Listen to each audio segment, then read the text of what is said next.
So I've got a question here. Do you think sprints is an underrated tool to lowering the most dangerous type of fat in your body? So I'm guessing he's talking about visceral fat. Yeah. Look, sprinting can be useful in that regard, but visceral fat is a funny little thing. Depends on your genetics. So how much visceral fat, somebody can be doing exactly the same diet and end up with completely different level of visceral fat due to their genetics. There are other factors as well. So what are the other factors? The amount of choline in the diet, and then there's a genetic component there. If you're not getting enough choline, you may not be synthesizing enough. Some people can synthesize a bit. Some people can synthesize next to nothing, like myself. Another genetic flaw that caused me problems potentially. It exports fat out of the liver. So it's really important to lower, fat within the organs, all organs, that is, fatty droplets. So again, that's the superiority of a carnivore diet, of an animal-based diet, that it will provide you with sufficient choline to lower these type of fats. But at the same time, you don't want to go extremely low. Sometimes people will lose subcutaneous fat around the waistline, and they'll go, "Oh, my visceral fat percentage has gone up." Don't worry. That's supposed to.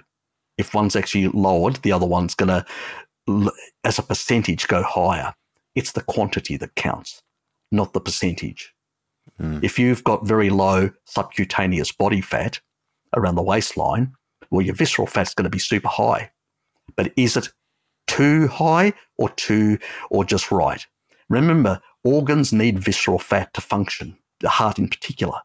So when you have the last thing when you're starving, like you've seen images of people in parts of the world in starvation, the last thing that actually, before you start wasting away your muscles, the last thing that starts being pulled to pieces is visceral fat.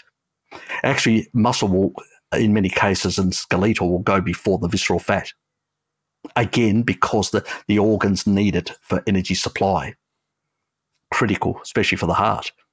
So excessive accumulation of visceral fat, yes, that can be a problem, because that can affect especially if you're excessively obese and you've got a lot of visceral fat, there can be the accumulation where you've got too much fat trying to go into fat cells that are becoming high.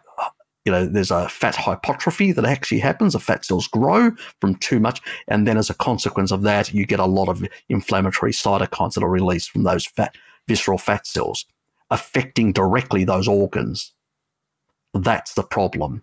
But if you don't have overgrowth, excessive hypertrophy of those viscera, then it's less of a problem.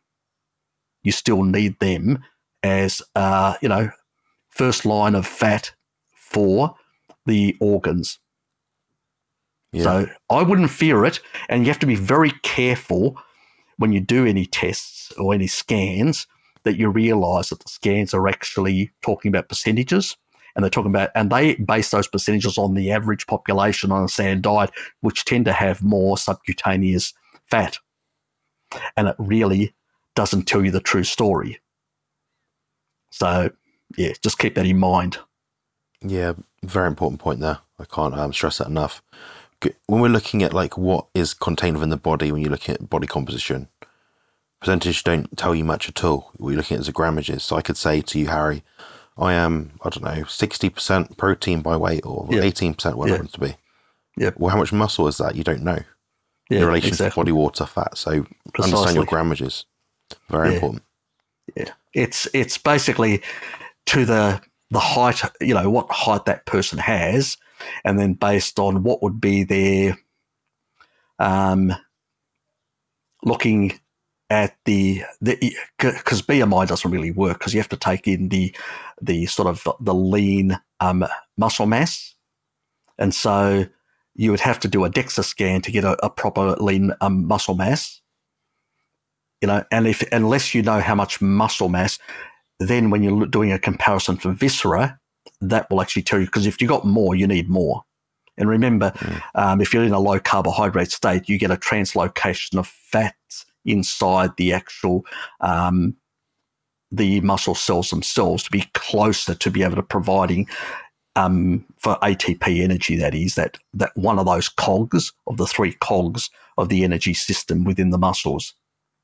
Obviously the filaments are working on primarily, pretty much glucose.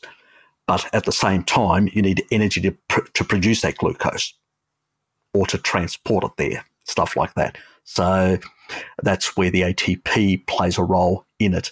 But then if your prime fuel for the ATP, for the mitochondria, is fat, you're going to get this translocation in the muscles. And I think Steve Finney actually has done with Jeff Volker a lot of research in the low carb space to show this translocation in these athletes, where they do biopsies on them and all that. So it's pretty good science, and it's pretty robust in what is actually happening. And so when people are looking at viscera, you need to look at it as a proportion of your lean body mass.